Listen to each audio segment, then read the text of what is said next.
श्रोताओं नमस्कार। क्षेत्रीय समाचार एकांश की इस विशेष कार्यक्रम के साथ मैं संजय सिंह और आज के इस विशेष कार्यक्रम में बात करते हैं प्रधानमंत्री नरेंद्र मोदी के लोकप्रिय रेडियो कार्यक्रम मन की बात की। जी हाँ श्रोताओं, इस कार्यक्रम के आज 30 अप्रैल को 100 संस्करण पूरे होने वाले हैं। सूचना और प्रसारण मंत्रालय द्वारा मन की बात के 100वें संस्करण को विशेष बनाने के लिए देश के सभी राजभवनों में इस अवसर पर कार्यक्रम आयोजित होंगे।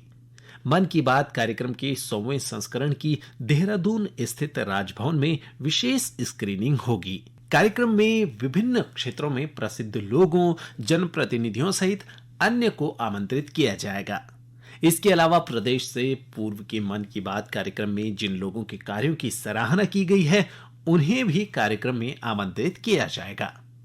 मुख्यमंत्री पुष्कर सिंह धामी ने उत्तराखंड वासियों से प्रधानमंत्री नरेंद्र मोदी के मन की बात के 100वें संस्करण में जुड़ने की अपील की है।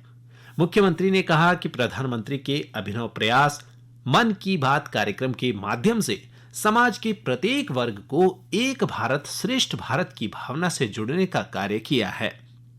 मुख्यमंत्री ने एक ट्वीट कर कहा कि प्रधानमंत्री ने मन की बात कार्यक्रम के माध्यम से सामाजिक क्षेत्रों में उत्कृष्ट कार्य करने वाले लोगों की चर्चा करते हुए समाज को एक नई दिशा दिखाने का अभूतपूर्व कार्य किया है, जो अभिनंदनीय है। मुख्यमंत्री ने प्रदेशवासियों से निवेदन किया है कि आप सभी पूरे उत्साह के साथ मन की बात के 100वें संस्करण में जुड़कर प्रधानमंत्री के ओजस्वी विचारों को आत्मसात करें। नमस्कार। जैसा कि हम सबको विदित है कि माननीय प्रधानमंत्री श्री नरेंद्र मोदी जी मन की बात की 100वीं कड़ी के माध्यम से देशवासियों को संबोधित कर अपने विचारों को साझा करेंगे। प्रधानमंत्री जी के मन की बात कार्यक्रम के 99 अंक विभिन्न आयामों को समेटते हुए हमारे लिए शिक्षा, जागरूकता, पर्यावरण संरक्षण, महिला सशक्तिकरण के साथ साथ राष्ट्र के समग्र विकास सहित कई संदेशों से ओतप्रोत रहे हैं। इस कार्यक्रम में माननीय प्रधानमंत्री श्री नरेंद्र मोदी जी ने जमीनी स्तर पर मानव सेवा में जुटे अनेकों विभूतियों के विशिष्ट कार्यों को सराहा और उन्हें नई पहचान भी दी। माननीय प्रधानमंत्री जी का उत्तराखंड से विशेष लगाव रहा है और समय समय पर उन्होंने उत्तराखंड के संदर्भ में युग परिवर्तनकारी मन की बात कार्यक्रम में उत्तराखंड में हो रहे जन कल्याणकारी कार्यों को भी सराहा है। चाहे पानी के घटते जल स्रोतों को पुनर्जीवित किए जा रहे प्रयोगों के बारे में हो, मशरूम के बारे में, उद्यमों की बात हो, पर्यावरणीय सरोकारों की चिंता की बात हो या उत्तराखंड के सांस्कृतिक विरासत और सामाजिक उत्थान के लिए प्रदेश के लोगों द्वारा किए गए उत्कृष्ट कार्यों का उल्लेख हो। एक प्रकार से माननीय प्रधानमंत्री जी ने एक समग्र दृष्टि से अपनी सभी कार्यक्रमों में पूरे विश्व को समाहित किया है और केंद्र में इस राष्ट्र को उच्चता भव्यता के शीर्ष में आरूढ़ करने के प्रयासों को गति देने का कार्य भी किया है। मेरा आप सभी से निवेदन है कि आप मन की बात कार्यक्रम की 100वीं कड़ी में माननीय प्रधानमंत्री श्री नरेंद्र मोदी जी के उत्तम विचारों को सुनें और लोगों को भी कार्यक्रम में सुनने के लिए प्रेरित करें। धन्यवाद।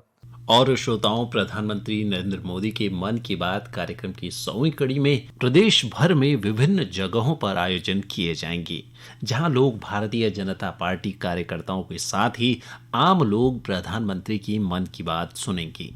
इसके तहत अल्मोड़ा में भी आयोजन किया जा रहा है। भाजपा जिला अध्यक्ष रमेश बहुगुणा ने कहा कि 2014 से मन की बात कार्यक्रम की शुरुआत हुई थी। इस कार्यक्रम से जहां देश के हर प्रांत को लाभ मिला, वहीं प्रधानमंत्री नरेंद्र मोदी ने उत्तराखंड के कई जनपदों के उत्पादों और विकास कार्यों का भी जिक्र किया। जिला अध्यक्ष ने बताया कि अल्मोड़ा जनपद के 487 बूथों पर मन की बात कार्यक्रम को सुना जाएगा। इस अवसर पर उत्तराखंड आंदोलन के शहीदों और सीमा पर शहीद हुए जवानों के परिजनों के साथ ही रिटायर्ड चिकित्सक, प्रशासनिक अधिकारियों, समाज के विभिन्न क्षेत्रों में उत्कृष्ट कार्य करने वाले लोगों को सम्मानित किया जाएगा। जो मन के बात का कार्यक्रम की शुरुआत हुई थी 3 अक्टूबर 2014 को प्रधानमंत्री बनने के बाद माननीय प्रधानमंत्री नरेंद्र मोदी जी ने कार्यक्रम शुरू किया था। उनके मन के बात के कार्यक्रम का 100वां एपिसोड पूरे देश के अंदर सब लोग सुनने जा रहे हैं। जनपद अल्मोड़ा में 3 विधानसभाओं में 487 बूथों में इस मन के बात के कार्यक्रम को सुनने के लिए इस कार्यक्रम को कर रहे हैं। जिसमें हम उत्तराखंड आंदोलन में जो शहीद हो गए थे उनकी शहीदों के परिवारों को सम्मानित करने के लिए और देश की बॉर्डरों पर हमारे शहीद जवानों के परिवार के लोगों को बुलाकर उनको सम्मानित करने का हमने प्रयास किया है तथा जो रिटायर्ड डॉक्टर हैं, प्रशासनिक अधिकारी, तमाम जो समाज के ऐसे अभिन्न अंग हैं, समाज के प्रत्येक जन से हमारा निवेदन है, अनुरोध है, हम सब लोगों को इस कार्यक्रम को सुनना चाहिए। हरिद्वार के सांसद डॉक्टर रमेश पोखरियाल निशंक ने बताया कि मन की बात को देखने और सुनने के लिए बड़े पैमाने पर तैयारियां की गई हैं। इसके लिए साधु संतों को भी आमंत्रित किया गया है और ऋषिकुल सभागार में हजारों लोगों की उपस्थिति में प्रधानमंत्री की मन की बात को सुना जाएगा। उन्होंने मन की बात के 100वें भाग को ऐतिहासिक बताते हुए कहा कि भारत एक लोकतांत्रिक देश है और प्रधानमंत्री ने पूरे विश्व में मन की बात को लेकर जागरूकता पैदा की है। उन्होंने कहा कि प्रधानमंत्री मन की बात में किसी प्रकार की राजनीतिक बात नहीं करते, बल्कि इसमें सामाजिक, आर्थिक, सांस्कृतिक, पर्यावरण जैसे विषयों पर प्रधानमंत्री लोगों से रूबरू होते हैं तथा अंतिम छोर पर बैठे व्यक्ति से भी प्रधानमंत्री संवाद करते हैं और प्रतिभाओं को सामने लाते हैं। और श्रोताओं, अब सुनिए आकाशवाणी के लोकप्रिय कार्यक्रम मन की बात पर आधारित विशेष श्रृंखला। आज इस श्रृंखला का विषय है पर्यावरण को नुकसान। मन की बात की 97वीं कड़ी में प्रधानमंत्री ने पर्यावरण संरक्षण के लिए ई कचरे के पर्याप्त निस्तारण की बात की थी। लोग, आवाज और सीधा संवाद, यानी आपके हम सबके मन की बात। जी हाँ, ऐसे ही करोड़ों लोगों से जुड़ जाते हैं हमारे प्रधानमंत्री हर महीने मन की बात प्रोग्राम के साथ। आकाशवाणी पर यह सिलसिला इस महीने यानी अप्रैल में 100वीं कड़ी के साथ जारी रहेगा। इसी विशेष मौके पर मन की बात कार्यक्रम से प्रधानमंत्री के चुनिंदा संबोधनों को फिर प्रस्तुत किया जा रहा है। इस विशेष कार्यक्रम की 97वीं कड़ी में प्रस्तुत है प्रधानमंत्री का वो विचार जिसमें उन्होंने लोगों को इलेक्ट्रॉनिक कचरा से सावधानी बरतने का संदेश दिया है। तकनीकी विकास ने हमारे सामने बड़ी चुनौती पेश की है। इलेक्ट्रॉनिक कचरा आज के दौर की बड़ी समस्या बनकर उभर रहा है। इलेक्ट्रॉनिक कचरे को अगर ठीक से निपटान ना हो तो वो पर्यावरण को नुकसान पहुंचा सकता है। वैज्ञानिकों को आशंका है कि आने वाले दिनों में ई कचरा मानव स्वास्थ्य के लिए भी खतरनाक हो सकता है। प्रधानमंत्री ने इस चुनौती को भी समझा और लोगों को इसे लेकर जागरूक करने की कोशिश की। 29 जनवरी 2023 को प्रसारित मन की बात कार्यक्रम में उन्होंने कहा है, साथियों, आज हर घर में मोबाइल फोन, लैपटॉप, टैबलेट जैसी डिवाइसेस आम हो चली है। देश भर में इनकी संख्या बिलियंस में होगी।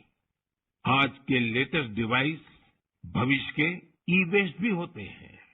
जब भी कोई नई डिवाइस खरीदता है या फिर अपनी पुरानी डिवाइस को बदलता है तो यह ध्यान रखना जरूरी हो जाता है कि उसे सही तरीके से डिस्कार्ड किया जाता है या नहीं।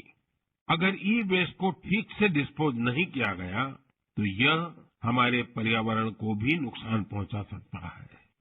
लेकिन अगर सावधानी पूर्वक ऐसा किया जाता है तो ये रिसाइकल और रीयूज की सर्कुलर इकोनॉमी की बहुत बड़ी ताकत बन सकता है।